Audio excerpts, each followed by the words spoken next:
اعوذ باللہ السمیع العلیم من الشیطان الرجیم بسم اللہ الرحمن الرحیم الحمد للہ رب العالمین والصلاة والسلام علی رسولہ الکریم واہل بیتہ الطیبین الطاہرین لا سیما بقیۃ اللہ فی الارضین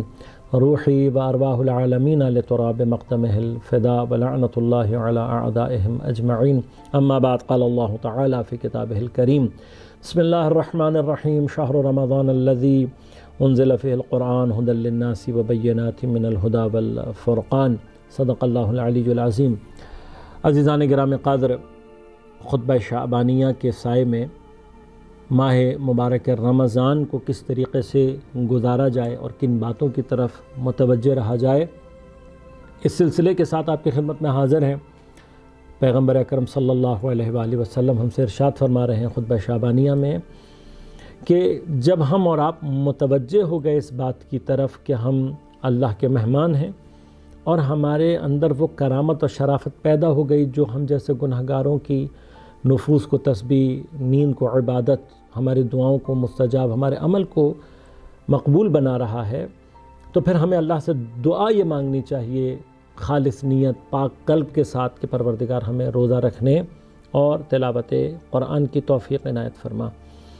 جب خدا کی جانب سے توفیق ہوتی ہے تو وہ تاثیر گزار ہوتی ہے، اس کا اثر آتا ہے۔ روزے کا اثر یہ ہونا چاہیے کہ ہمارے اندر تقوی ایجاد ہو۔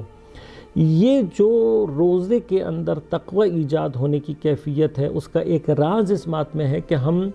اتنے گھنٹے بھوکے اور پیاسے رہنے کے بعد افطار کے وقت اس بات کی طرف متوجہ رہیں کہ جب میں اتنی دیر بھوکا پیاسا رہ کر نہیں مرا، مجھے کوئی اور مسئلہ پیش نہیں آیا، کوئی اور تکلیف نہیں ہوئی، تو اب بھی تھوڑا کھا کر میں زندہ رہ سکتا ہوں۔ ایک اہم ترین نقطہ جس کی طرف اشارہ کرنا چاہوں گا وہ یہ کہ خدا کے لیے اس بھوک اور پیاس کے ذریعے سے اپنے آپ کو آمادہ کریں، اس لیے کہ خود پیغمبر فرماتے ہیں وَاذْكُرُوا بِجُوعِكُمْ وَعَطَشِكُمْ فِيهِ جُوعَ يَوْمِ الْقِيَامَةِ وَعَطَشَ۔ فرماتے ہیں کہ اس مہینے کی بھوک اور پیاس کے ذریعے سے قیامت کی بھوک اور پیاس کو یاد رکھنا۔ لیکن شاید ابھی کچھ حالات ایسے ہیں کہ جہاں ہم دیکھ رہے ہیں کہ غزہ اور فلسطین میں مومنین کے ساتھ مسلمین کے ساتھ جو سلوک ہو رہا ہے، اور زائنسٹ انسانیت دشمن طبقہ اس وقت حیوانیت اور درندگی کی اس انتہا پر پہنچا ہوا ہے کہ جہاں ان کا کھانا پینا بند کیا ہوا ہے۔ ماہ مبارک رمضان میں اگر ہم اپنے ان مومنین اور مسلمین برادران کی طرف متوجہ نہیں ہیں تو مجھے نہیں پتا کہ ہم اصلاً روزہ دار ہیں بھی یا نہیں اور مسلمان ہیں بھی یا نہیں، اس لیے کہ مسلمان کل جسد الواحد ہیں۔ اگر میرے کسی ایک حصے کو چوٹ لگے تو میرے پورے بدن کو اس کا اثر ہونا چاہیے۔ اگر مجھے اثر نہیں ہو رہا تو یا میں مردہ ہوں یا مفلوج ہوں۔ نہ مردہ مسلمان ہوتا ہے نہ فالج زدہ مسلمان ہوتا ہے۔ اس مہینے کی بھوک اور پیاس سے اگر مجھے اپنے بہن بھائیوں کی بھوک اور پیاس سمجھ میں نہیں آ رہی تو پھر قیامت کی بھوک اور پیاس کبھی بھی سمجھ میں نہیں آ سکتی۔ لہٰذا اس مہینے کی بھوک اور پیاس کا اہم ترین ہدف وہ توجہ ہے کہ جو قیامت کی طرف ہمیں لے کر جائے۔ اور یاد رکھیے گا، کوئی اپنے بھائیوں کی، مسلمان بھائیوں کی بھوک اور پیاس کی کیفیت کو نہ سمجھ رہا ہو، اصلا اس کی عبادت نہیں ہے، اور واضح طور پر وہ حص اگر میرے اندر موجود نہیں ہے تو قیامت کی حص کبھی بھی پیدا نہیں ہو سکتی۔ میں نے عرض کیا آپ سے کہ روزے اور تلاوت قرآن کا اگر تاثیر ہمارے اندر پیدا ہو تو اس کا مطلب یہ روزہ ہے، وہ تلاوت قرآن ہے۔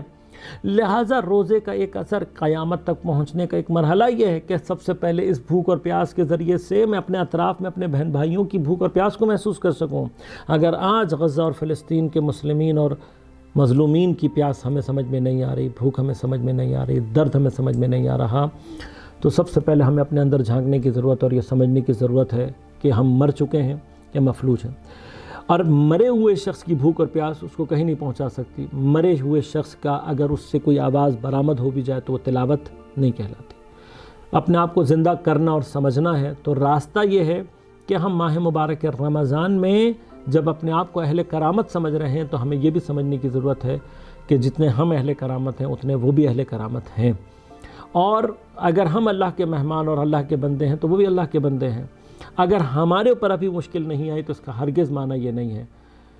آپ کے بدن میں کہیں لگی ہوئی چوٹ اگر آپ کے منہ سے آواز نہ نکلوائے، درد کی کیفیت آپ کو نہ دے تو آپ پریشان ہوں گے نا، میری ہاتھ کٹ گیا مجھے پتہ نہیں لگا،